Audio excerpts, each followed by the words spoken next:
ప్రపంచ దేశాలు అణ్వాయుధాలు పోగేసుకోవటంలో పోటీ పడుతున్నాయా? వాటికి భూమిని కొన్ని వందల సార్లు నాశనం చేసే శక్తి ఉందా? అమెరికా బహిరంగంగా అణుపరీక్షలు చేస్తే మిగిలిన దేశాలు సీక్రెట్గా చేస్తున్నాయా? అసలు ఎవరి దగ్గర ఎన్ని అణ్వాయుధాలు ఉన్నాయి? ఈ రేసులో ముందుందెవరు?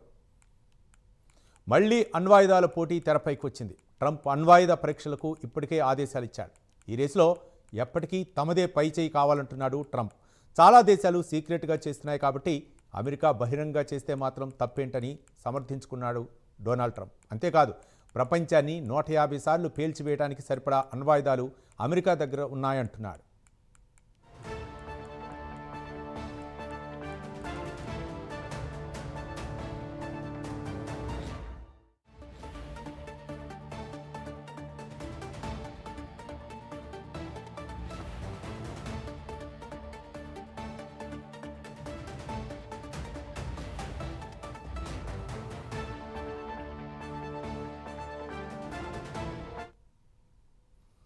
రీసెంట్గా రష్యా పోసిడాన్ అణు డ్రోన్ సబ్మెరీన్స్ను పరీక్షించింది.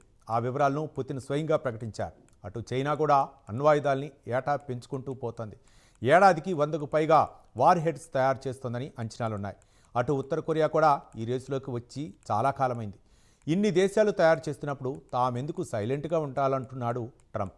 అమెరికా అధ్యక్షుడు లేటెస్ట్ ప్రకటనతో అమెరికా, రష్యా, చైనాల మధ్య అణ్వాయుధాల పోటీ పెరిగిందనే సంకేతాలు కనిపిస్తున్నాయి.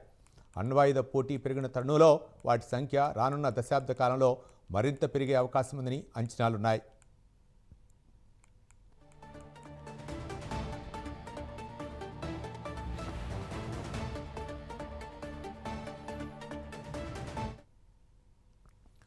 ప్రపంచం మొత్తం మీద 12,331 అణ్వాయుధాలున్నాయి. వీటిలో రష్యా, అమెరికా రెండు దేశాల దగ్గరే 10,600కు పైగా వార్ హెడ్స్ ఉన్నాయి. ఆ తర్వాత స్థానంలో చైనా, ఫ్రాన్స్, యూకే, ఇండియా, పాకిస్తాన్లు ఉన్నాయి.